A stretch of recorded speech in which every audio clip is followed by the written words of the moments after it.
particular idea of one sort or another. And I think it's an activity that should just happen, even if it happens imperfectly. And the other, along with that, I want to talk about treatment with thermal ablation, which is relatively new in terms of WHO recommendations, but I think is easier to execute in the field.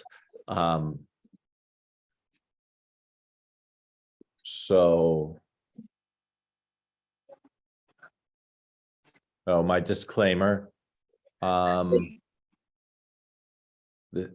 I'll talk about a patient. Harriet is a woman who was seen by my colleagues in Mbarara, Uganda, 48-year-old woman, G7, G6.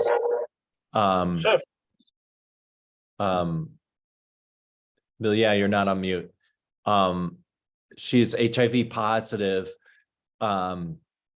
going to a local health center. She's remote from Mbarara, Uganda, and going to a local health center based HIV clinic. She's getting her ARVs, her CD4 is normal. She got treated for malaria in 2021. She's on 2 medicines for her essential hypertension. In January of last year, got a hysterectomy with BSO because she presented to the gynecology clinic at a district hospital with heavy bleeding. As won't surprise this group, no tissue was sent for pathology. In November, she presented to my colleagues at the cervical cancer clinic with a painful pelvic mass and vaginal bleeding, and biopsy of the mass showed a squamous cell carcinoma. So this kind of fits the ideas of the system failures leading to a diagnosis of invasive, in this case, recurrent cervical cancer, right? So the women who don't present for routine screening, healthcare providers at the visits where she was actually going faithfully for care weren't doing screening visits.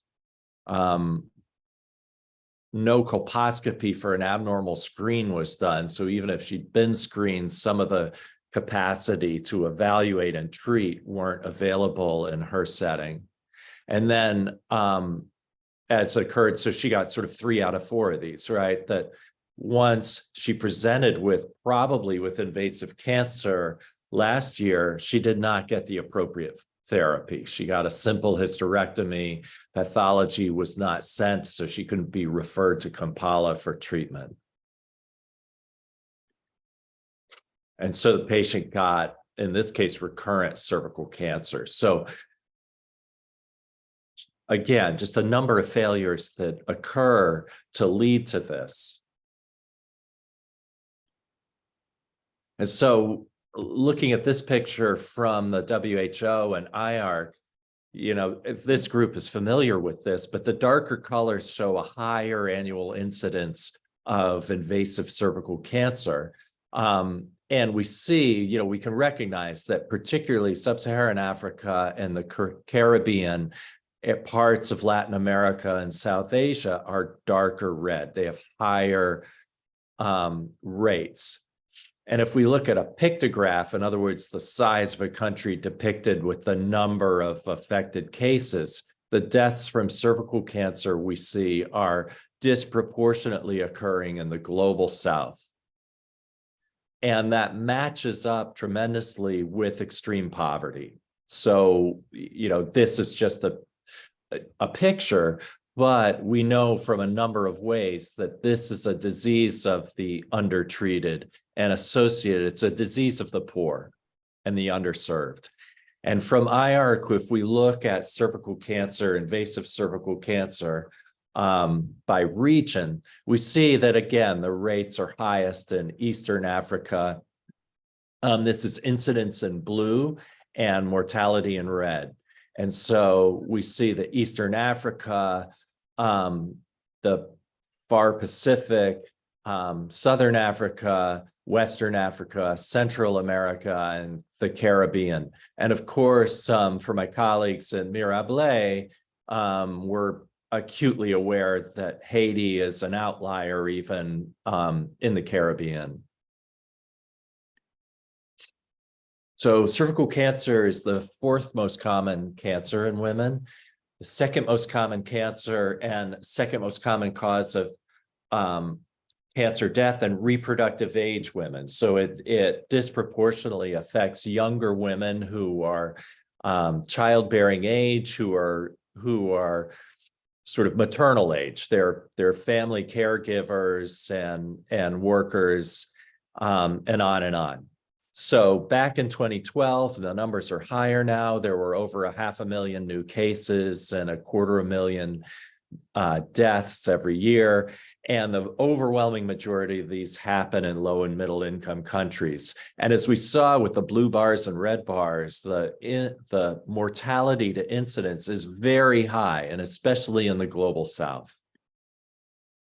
So Dr. Tedros, when he came in to lead the WHO, set up a commission to think about eliminating cervical cancer as a public health problem, as we've discussed. And so the strategy that came up that the WHO has developed and was announced in 2020 is the idea to build a world without cervical cancer, defined as fewer than 4 cases per 100,000 women a year.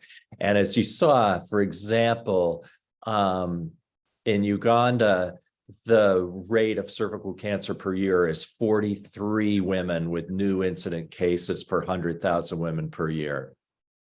So that's a significant change. And to accomplish that, the goals would be by 2030, and don't ask how this is coming, but it's a great idea to have a goal.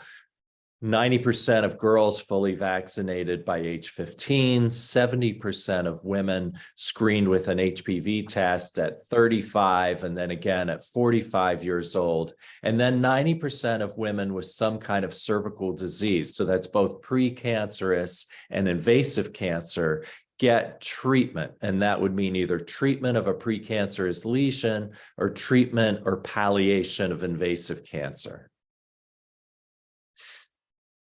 And so we know that this is a disease caused by the human papillomavirus, and that these E6 and E7, we were just talking about this the other day with my colleagues from Haiti at the Caribbean Cancer Society meeting, but that E6 and E7 and the viral genome can ultimately integrate into the host genome and cause malignant transformation.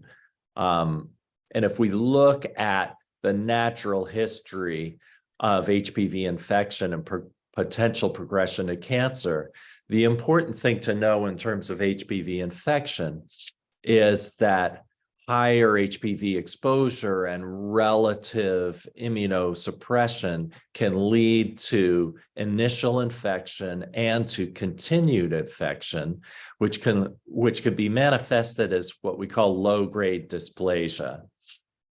Persistence of that can lead to high-grade dysplasia. And ultimately, if there's integration of E6 and E7 into the host genome and uncontrolled proliferation of those cells, you can develop invasive cancer between 1 and 20 years after getting high-grade dysplasia. In the US, we see that many cases, almost most, are localized, and that another third are regional. In other words, limited to the pelvis, maybe with some lymph node involvement, maybe a more locally advanced tumor. And it's outside the scope, although happy to come back and talk about invasive cervical cancer, as everybody knows. But all of these, and the dark green and the sort of Kelly green, are quite curable, particularly in a high resource setting. And as we see, local disease can be cured often just by surgery alone, 90% of the time, regional disease about 60% of the time, and distant disease is rarely cured, even in a high resource setting. Of course, what's frustrating and sad about that is, and this was just early data that I think Dio and others were involved in collecting 6 or 7 years ago, but the distribution of cervical cancer cases at Bataro, you see that 50% are already locally advanced, so not amenable to surgery, needing radiotherapy, and another 50% basically have stage 3 and 4 disease, where the chance of cure becomes lower. So what we see in these lower resource settings is higher stage disease. So if we think about our opportunities for cervical cancer control, again, sort of another way of looking at the Swiss cheese, we have the opportunity for vaccination before incident infection. We have the opportunity for screening before people develop high-grade dysplasia. We have the opportunity to identify people in earlier stage when they're more curable if they have invasive cancer, to treat invasive cancer, and then to perform palliation for symptoms if they present with advanced stage disease. We know historically in high resource settings, for example, looking at the incidence and mortality of invasive cervical cancer in North America over the last 50 years approximately. And so the top bars, if you look at the US and in the black dots in Canada and the white dots, that over time, the incidence as well as the mortality decreased drastically. Surgery was already pretty good, but got better, and screening got a lot better because of Pap testing over that interval. But if you think about those high resource region visits, what does that program involve? So North America especially has opportunistic cervical cancer screening. And it's effective, but very inefficient and very expensive. Excuse me. So it requires at least 3 clinical visits. So a woman here in Boston would get a Pap test with or without a high-risk human papillomavirus test, and they'd wait a week, 2 weeks to get a result. If the result is positive, they come in for a colposcopy with cervical biopsies, then wait another week or 2 weeks for those results, which are expensive to process. And then if there's a significant precancerous lesion on biopsy, they would have some sort of conization or a LEAP procedure. In other areas, Europe or in the global south, maybe have an ablative treatment such as cryotherapy or thermal ablation. So pathology lab is needed at every step here. And the pathology lab, as we know, is a challenge in a low resource setting. So this map shows, again, this is sort of related to the Global Surgery Project back in 2012. This shows the density of pathologists across sub-Saharan Africa according to population. And just a reminder that the number of people per pathologist is 15,000 in the UK and about 20,000 in the US, whereas in the DRC, there are 5 million people for every pathologist. And you see it's not far off from that in many other countries across the region. And so this is what we see happens with anatomic pathology and cytology in lower resource settings. This is not the lab at Mirabile before Rebecca Henderson started working on it, but it could be, right? So we have multiple challenges with a cytology, with a cervical screening program that depends on cytology and histology, right? We need human capacity in terms of cytopathologists and technicians. We need a lab facility, which needs reagents. We need a clinical facility that can provide dignified care for these women.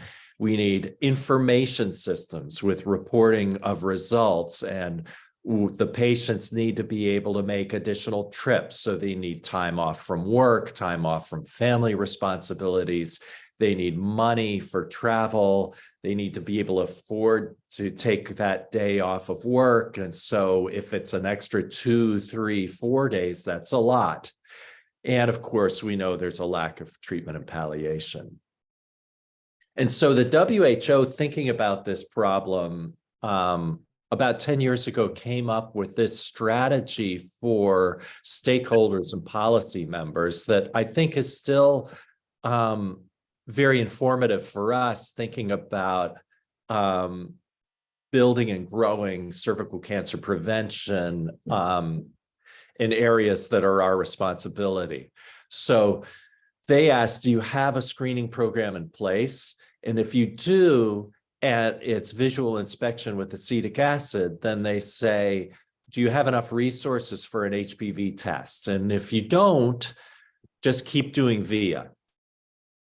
And make sure that cryotherapy or LEAP, and now with additional recommendations, thermal ablation is part of that program, and preferably part of a screen and treat program where women with an abnormality identified on VIA get treated that very visit.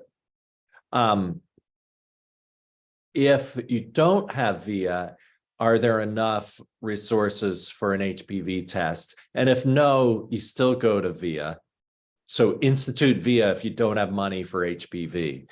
If you have cytology, then think about if that program actually meets quality indicators, like if it's taking 6 months to get a pap test back, then this is kind of the dialogue. Haiti Gynonc team, we were talking to the rest of the Caribbean people about a couple of weeks ago, right? That sure, maybe there's a cytology program, but if that cytology program is covering 1%, 10% of the population, then that's not actually a program. And you should do either HPV or VIA. If there are resources for an HPV test, then they recommend, if there's enough resources for a sequence of tests, to do HPV followed by VIA. Sometimes if there are some cytology resources available, HPV followed by cytology is also a very valid workflow. But if there's not, it is reasonable to just do HPV testing and treat everyone who's HPV positive in a poorly served population. So VIA, probably for this group, we shouldn't spend too much time on what exactly VIA is, but it involves, of course, gentle exposure of the cervix. You wash the cervix with 3 or 5% acetic acid for about a minute. Inspect the cervix with bright light and the naked eye.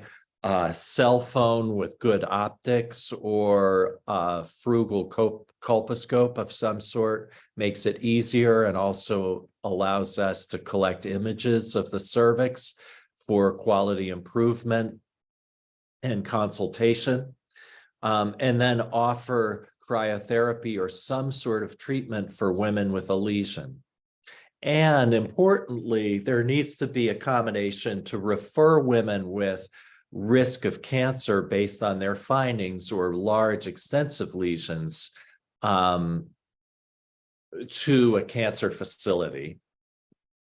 And usually in an unscreened population in a low resource setting, the positivity rate should be about 5 to 10% if this is being done right. So it's a concern if there's an existing VIA program, but only about, for example, sometimes I've seen programs that have 1% positive rates. That's a concern. Another thing I've seen in data registries is maybe 10% via positive rates, but no referral for treatment or no treatment on site. Well, so there's sort of, in the academic space around cervical cancer prevention, VIA is not sexy. It's high-risk HPV testing with DNA or RNA amplification is, what's been exciting the last 10 and even 20 years. And VIA is kind of old-fashioned and not very exciting and gets a bad rap in the sort of academic arena. But there's good data for it that it actually works. For example, one of the biggest studies was done by Shastri, published in the Journal of the NCI in 2013. 20 clusters of 7,500 women each in the area around Mumbai underwent 4 rounds of screening. They either got cancer education and VIA, or they just got cancer education as their control. A lot of discussion has been had over whether this was an ethical study to perform, but I'll just leave that to the side in the interest of time. So VIA was performed in this study by a primary healthcare worker, and 5% of their images from this were reviewed by an expert gynecologist. So it's a clinical trial setting, I will acknowledge, and it's a clinical trial setting with a fairly robust quality control component to it. But what did they see? They saw that in the screening group, they identified a lot more what they defined as low-grade and high-grade lesions versus the control group just presenting incidentally. And also over the interval, they saw in the screening group that women who did get cervical cancer, there was a significant downstaging. Okay, so in the bottom panel, disease stage, so the people with less than 2B, as you remember, are a lot easier to cure. And if just through doing a population-based VIA program, they moved a lot of women into this earlier stage group. So both identification of precancerous lesions and stage shift through that intervention. They saw that the incidence of cervical cancer in the left panel between the screening group and the dotted lines and the control group and the solid lines was not changed, but they saw a significant change over this 12-year study with follow-up in cervical cancer-related death in the right panel, where you see that over time, over the first few years, there's no difference. And then as more women die from development of cancer or progression of more locally and regionally advanced disease, you see the curves separate. And many women are saved from cervical cancer. Mark Arbin from IARC looked at, prior to this study, did a pooled analysis of clinical trials, which were from Africa and India, 11 studies, 58,000 women, and looked at the performance of VIA in these studies.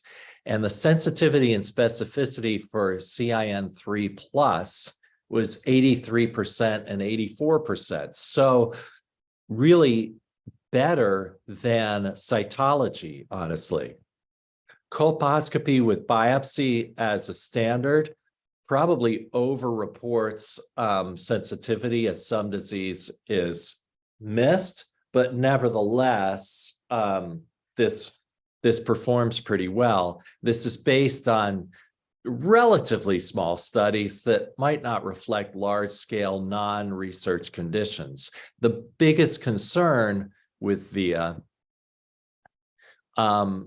is that women require frequent rescreening since you're waiting for a physical lesion to develop, that it's a subjective test, and quality assurance in observational data and just lived experience is that quality assurance wanes over time, and that it can be hard to scale this up. And we see this actually with RBC in Rwanda, that Mark will send out teams to do screening, the first few years to do training for VIA and treatment. The first few years after training, performance is very good, and then staff move and people have other health, priorities in terms of care, and the VIA rates will drop at a given facility remote from training. On the other hand, it's low cost and low tech, and it's task shifting. This is something that can be done by a non-physician provider and even a non-medical provider at times. It allows for see and treat, just identification of a lesion and treatment. It's got higher specificity than the HPV test, and the quality assurance can be done, as I alluded to, by a cell phone image or some sort of remote capture. What about HPV testing? So the landmark study with HPV testing in terms of population-based low-resource screening was by Dr. Sankar from IARC, published in the New England Journal in 2009. They studied, also in India, studied 130,000 women, 52 clusters across India, comparing HPV DNA testing done with basically PCR, with something called hybrid capture 2, which is a resource intense but very high sensitivity and specificity HPV test, compared to VIA or cytology or standard of care, which again, for which they were criticized, which was basically, opportunistic. And then from the New England Journal article, and I apologize that this is busy, but if you can just stay with me and look at lines of this because it's stunning. If you look at so in the panel, you see that the first column is HPV testing, the next is cytology, then VIA and control, right? And so incidence of cervical cancer is highest across the patients over the interval, is highest across patients who had cytology and VIA, but basically overall incidence was close statistically. But if you look at higher stage cancer, you see that all of that cytology and HPV, so I'm looking in the middle now, incidence of stage 2 or higher cervical cancer. These are the people who are hard to cure, even with resources. That's lowest in the group with HPV testing, also lower with cytology. VIA and control were no different. And then if you looked at deaths, the only group that actually showed lower deaths statistically were was the HPV testing in the last row. where you see that the error bars overlap 1 for cytology and VIA. So very compelling data that the only way, according to Dr. Sankar's study, to decrease death from cervical cancer in a screening program was through HPV testing. However, remember that that's not completely consistent with what we saw in Shastri's study. A powerful thing about HPV testing is that a negative test is really valuable information. So if you look at this graph here with incidence of high-grade dysplasia or cancer on the y-axis, right, and time, 5 years, 10 years, 15 years on the x-axis, okay? And the people who have in the medium blue HPV 16 positive have high rates up to 15% over time of CIN3 or worse. HPV 18 also highly predictive of high-grade dysplasia. HPV 31, other high-risk types of HPV are confer risk, but much lower risk than those 3 types. But what's really powerful about this graph is in the sort of teal or turquoise band at the bottom, women who test negative at an incident test over 10 years have a 1% or less chance of CIN3 or worse. So the negative predictive value of this test is really powerful. So HPV testing, high sensitivity, high negative predictive value, longer screening interval, therefore. There's also the potential for self-sampling, and this we could talk about another time, but if it's a lot more informative in a vaccinated population. Less positive is the cost. You need the infrastructure for molecular testing. It's got limited specificity, and it's not clear how to manage test positive patients, since there are, I guess I took this slide out, but as you guys know, there's a lot of HPV infection that does not lead to high-grade dysplasia in a population. Self-sampling has been validated over and again. For example, this group, published in the Lancet 2011, looked at 25,000 women in rural Mexico of reproductive or early post-reproductive age. They either got cytology in clinic or they got a self-collected HPV test. The 98% of those women found the HPV test collected at home acceptable and preferred it to cytology in the clinic. And it increased the detection of CIN2 or worse 3 times over the cytology group. So again, the discussion of, depending on resources, the strategy. If we think about barriers to screening, again, think about the cost of the test, availability, the distance to get to the test, and the need for treatment and distance to treatment. So, sort of pivoting now to discussion of treatment of pre-invasive lesions, because for effective secondary prevention, of course, we have to recruit the women who are at risk for screening and then effectively screen, right? We've got to identify the women with precancerous lesions, but then it's key, and sometimes this gets dropped, as I was saying, is the treatment of those lesions. Obviously, identification of lesions is nothing if there's no intervention. So that requires a linkage to care. And of course, that's going to be most effective for all the reasons this group knows more vividly than I do, when the treatment is available, when and where the clients can access it.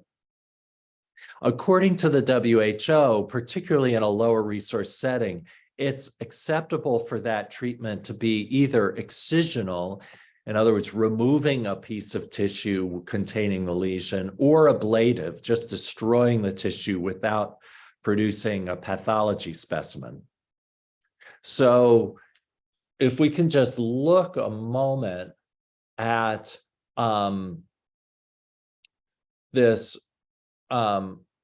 the major options for treatment of pre-invasive lesion. So bear with me, but I think for this group thinking this through, it's worth taking a minute using this. So if we look at LEAP excision of the transformation zone, that's highly efficacious.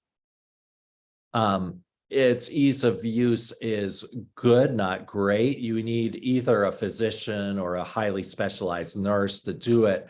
There's a risk of bleeding. The safety is good, not great. The equipment costs are high. There's a lot of costs of getting the loops, which even if they're sterilized and reused, are not robust and will break. It can treat large lesions.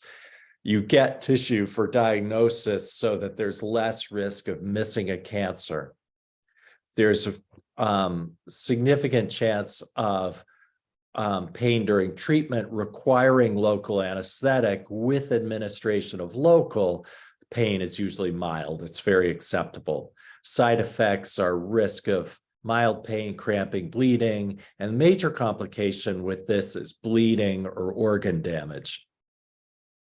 So instead, what's recommended by WHO in a lower resource setting is cryotherapy and now more recently thermal ablation. So efficacy of cryotherapy is good, not great, about 80%. Ease of use is good once you have the gas tank set up and all the equipment set up. The safety is very good. The equipment cost is low. The gas can be expensive. It can't be used to treat large lesions, and there's not so much pain during the treatment. And usually women get a discharge, but not horrible side effects from this. And there's extremely low risk of major complications. Thermal ablation appears to have a higher efficacy risk. It's very easy to use in the field. Its safety is actually excellent. There's no significant risk of organ damage or hemorrhage from this technique. The equipment cost is moderate, but a lot lower than LEAP. Disposable costs are minimal to none. You can't treat large lesions. You don't get tissue. There's some pain during treatment that I've got some slides to discuss. And also similar to cryotherapy, usually side effects on follow-up are discharge. So loop, and I think this group knows, is simply taking with a high current through this wire, incising the tissue of the cervix, removing a chunk of tissue, using one of these fairly expensive quasi-disposable loops. And it also requires an electrosurgery source. And this is actually, it can be sourced relatively frugally, but it's a fairly sophisticated piece of equipment. The current has to be just right. It can be knocked out by power surges if you're not careful. It takes some biomedical expertise to keep that machine running. There are now more frugal units. Liger in particular makes something that's a portable unit. It can be battery operated, has a built-in smoke evacuator, and is about $2,500. We recently got one of these for the team in Uganda. Ablative therapies, on the other hand, can be performed by a non-physician. There's lower risk versus excision and less infrastructure needs. So in terms of cryotherapy, you have either a nitrous oxide or a carbon dioxide tank, and getting the liquid NO2 or CO2 into the device one way or another cools the tip, that then freezes the tissue and creates an ice ball of the tissue around the tip. And that eventually causes necrosis of the tissue over the subsequent weeks, and the tissue falls out. So the challenges with that, the biggest challenge you see is stockouts of the refrigerant gas. And then what you also saw, and if you'll indulge me, if we go back, you can get what we often see is that all of these little channels here, if you have impure CO2 or NO2, you can get impurities in here that clog up the works. And so you get little pieces of debris like in this tube or in the handpiece, et cetera, that you need help from biomedical to clean out. And then you need to be able to transport the heavy equipment to remote locations if you're working in the field. So here's my friend, Sister Alexer, from the clinic in Umbarara. Alexer could carry Scott Treidman or me over her shoulder as far as you like, but she and I both need to wrestle this thing if we're doing a camp to get it secured, because this CO2 tank is massive and heavy. So you've got 75 pounds of compressed CO2 inside the tank, but then the overall weight by the time you have a steel tank and siphon and tube is about 140 pounds. It's 5 feet tall, 10 inches around. You can use it for a total treatment time of 2 hours and 15 minutes, which is good. But if you do a lot of treatment, then you're going to need another refilled tank. And so, again, supply and actually getting this thing into the field. There are now some more frugal options in terms of cryotherapy, something called the cryopop, which is a cool idea where, or the cryopen is something where there's a cooling device here, and you put these metal tips inside the cooling device rather than needing to get the gas or liquid out to the tip. That works pretty well. These devices are honestly pretty fiddly and haven't been adopted widespread.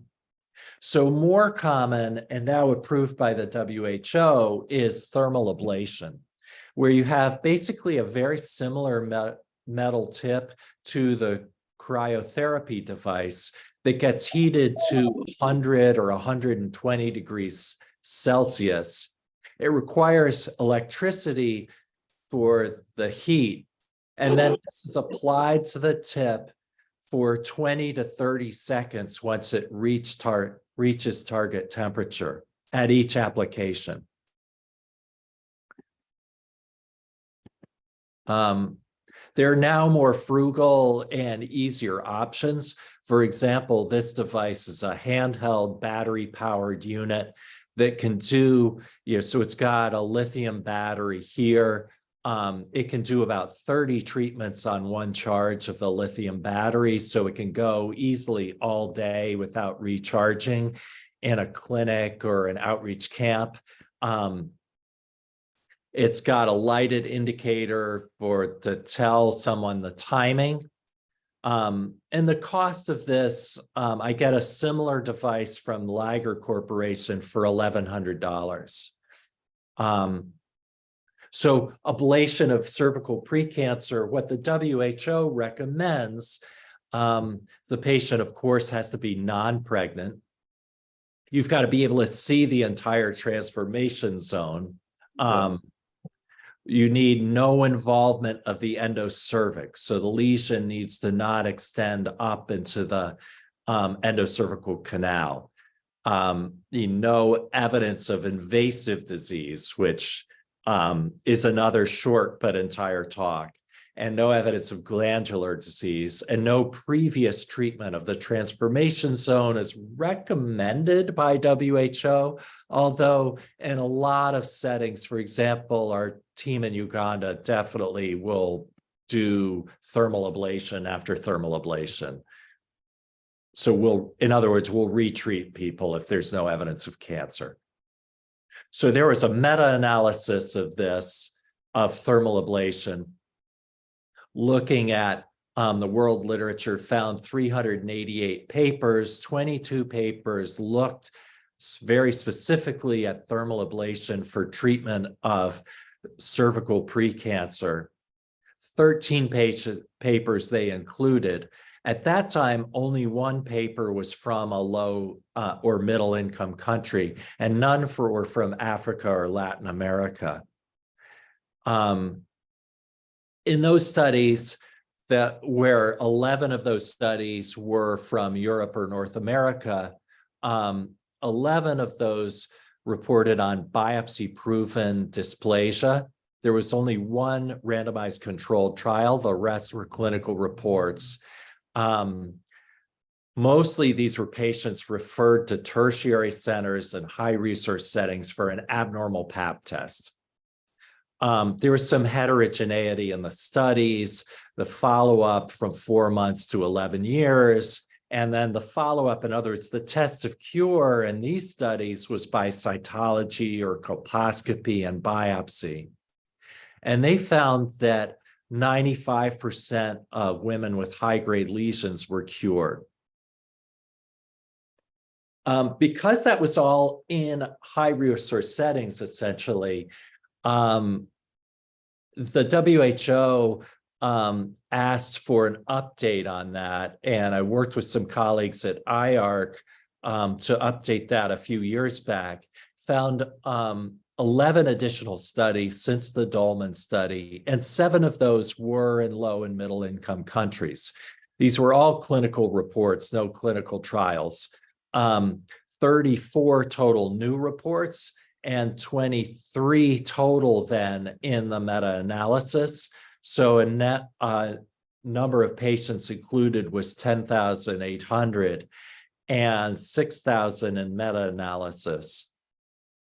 And so looking at that, the overall effectiveness for thermal ablation was still about 94%, which if you compare to laser ablation here at about 95%, or cryo, which has a range about 85 to 94%, LETs or LEAP, 91 to 98% in different studies, or cold knife cone biopsy about 90 to 94%.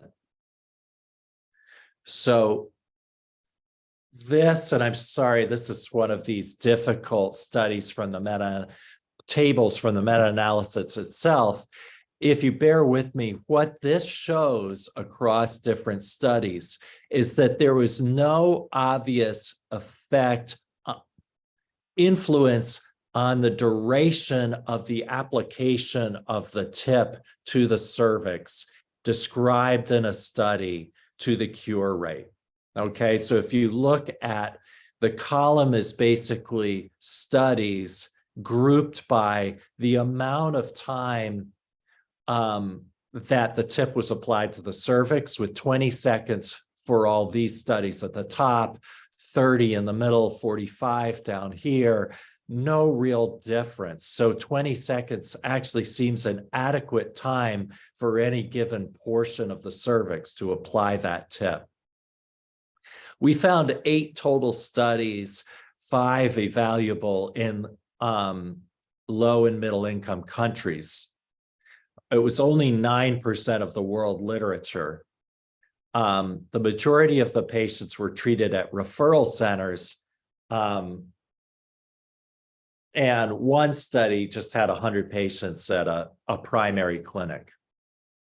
So if we looked at these studies, there was an implementation study I want to look at done in Malawi, the follow-up duration. Importantly, in these studies in low and middle income countries, the test of cure was often via or visual inspection with colpo or cytology in just one, but that doesn't really affect it. That was our colleague Ian Bambury in Jamaica, only looked at 12 patients, followed them with cytology. So there did overall seem to be a little bit of difference maybe between low and middle income countries, the effectiveness of thermal ablation for CIN2+, but it's hard to judge because that was actually judged based on visual inspection rather than biopsy or cytology. What about thermal ablation in HIV positive women? It does seem in a very small number of women reported to be fairly effective, 84% response. My colleague Kathleen Schmeller from MD Anderson and her colleagues in Mozambique have an NIH-funded prospective clinical trial studying thermal ablation versus loop excision for women who are HIV positive. So that answer we will know within the next few years, but for the time being, if other resources aren't available, LEAP is preferred, but thermal ablation or cryo is acceptable in HIV positive women. Oh, I'm short on time and I apologize, Aaron. But just briefly, there are about 10 studies that look at the acceptability of thermal ablation. 25 to 80% of patients report cramping. Moderate pain is common, but severe pain is unusual in these people. There's more pain if you don't do anesthesia, but working without anesthesia doesn't lead to unacceptable treatment. And just looking at different ablation techniques in a small study run by Miriam Kremer, this is a Likert scale of pain from 0, no pain, to 10, extreme pain. And patients just described a pain scale of 2 to 3. Across different devices, maybe a little bit higher for thermal ablation. And reproductive outcomes are basically good with thermal ablation and other ablation techniques, better than excisional techniques. So I'll stop my share, sorry about that, Aaron, and go there. All right, well, thank you so much, Tom. We're now going to start the question and answer portion of the lecture. So we encourage everybody, if you have the bandwidth, to turn on your cameras just to make the session a little bit more interactive. And Scott will be monitoring the chat, so feel free to type any questions in there.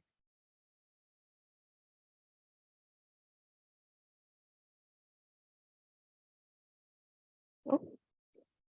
Dr. Ulysse, I think you're muted. You said turn off or turn on? Oh, turn on. Turn off? Sorry. Turn on. No, turn on is fine if you have bandwidth, Ulysse. Okay. Yeah.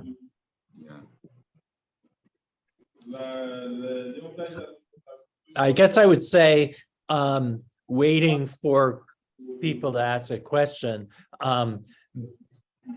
Obviously very happy to talk more to any small group about VIA and also especially thermal ablation. I think that it's a very straightforward technique that, you know, in a few sessions, even remote, but preferably in-person sessions at some point, is very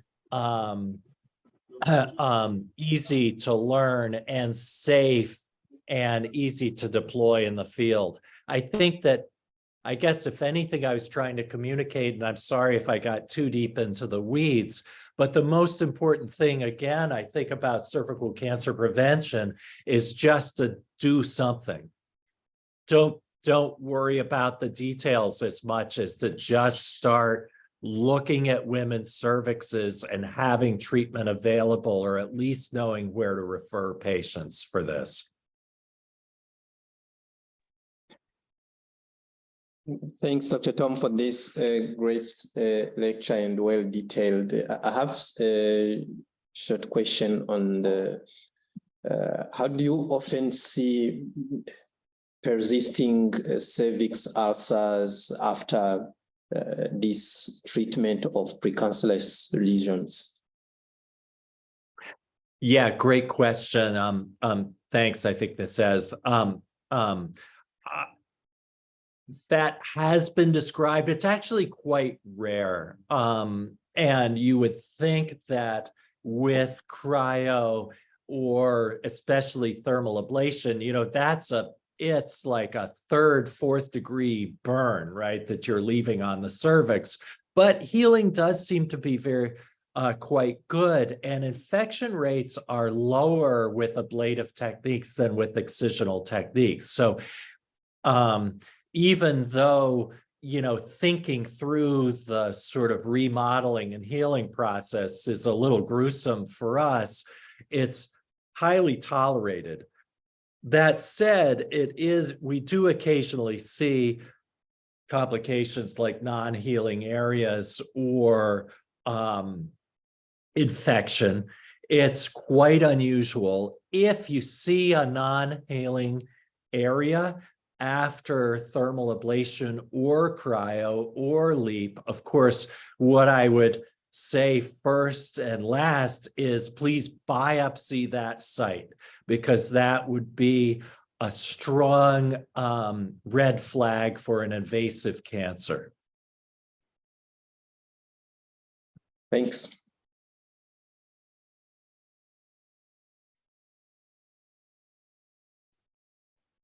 Tom, when can you stop screening these women? You know, just some practical considerations, you know, if they've had multiple screens, at what age, you know, those kinds of pieces of information. Yeah, great question. You know, what's recommended by WHO in order to manage cost is to screen reproductive age women. And so, and the age range will depend on availability of resources partly. And then it's also limited by whatever technique you're using. So for VIA, you need to be able to see the transformation zone. So you need a woman of reproductive age. As women become more postmenopausal, the transformation zone goes up inside the cervix, and you need something else, HPV or cytology. And so typically, we recommend screening, for example, between age 25 or 30 and 50 for VIA, usually between age 30 and 65 for a cytology or HPV-based program, just based on resources. That said, anytime the team in Uganda, for example, does a camp or people present to the clinic in Mbarara, you know, if somebody over that age presents, we see them because it makes sense, as we looked at in the slides, to look at a woman's cervix and see if something's there. Maybe you can't see the transformation zone, but you might see an early cancer. And so that's still worthwhile. We don't end up, practically speaking, turning people away, but we recruit women usually between 30 and 65. One other question, are there often screening programs like you just reviewed where you're combining it with other types of cancer screening as well, you know, breast or, you know, doing colon screening, things like that? Has that been successful, or is it just too much?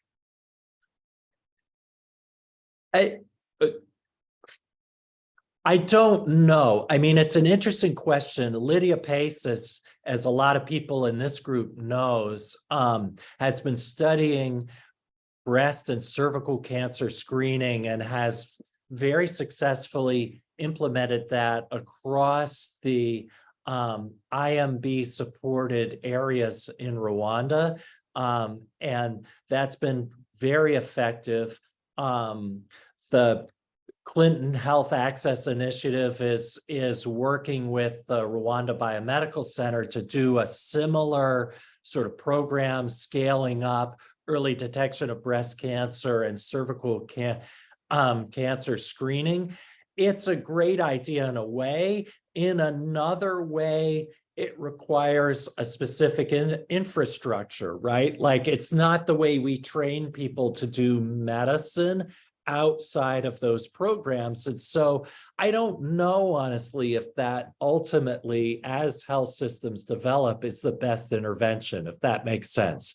If you train people the same way as we do in a high resource setting, it ends up making sense to have, you know, sort of primary care people do breast and GYN people do the cervix, but, you know, to be determined. And I guess there was one more thing I was going to say about that. I mean, I guess I lost it. I think the most important thing, though, is to have a system where something happens. Jean-Claude, Jean-Claude, you're on mute. Okay. Sorry, can I ask? Yeah. Yes. My question has regard with HIV positive women lip compared to thermoablation. You said that a lip is preferred to thermoablation.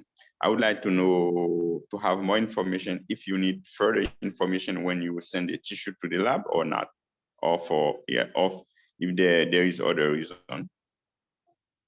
Yeah, great question, Jean-Claude. So yes, because women who are HIV positive are at higher risk for invasive cancer, that's one reason, as you're inferring, to prefer the LEAP, but also a study by Mike Cherengi about 15 years ago now in the FIGO journal showed higher cure rates for LEAP versus cryotherapy in a few hundred women in Zimbabwe.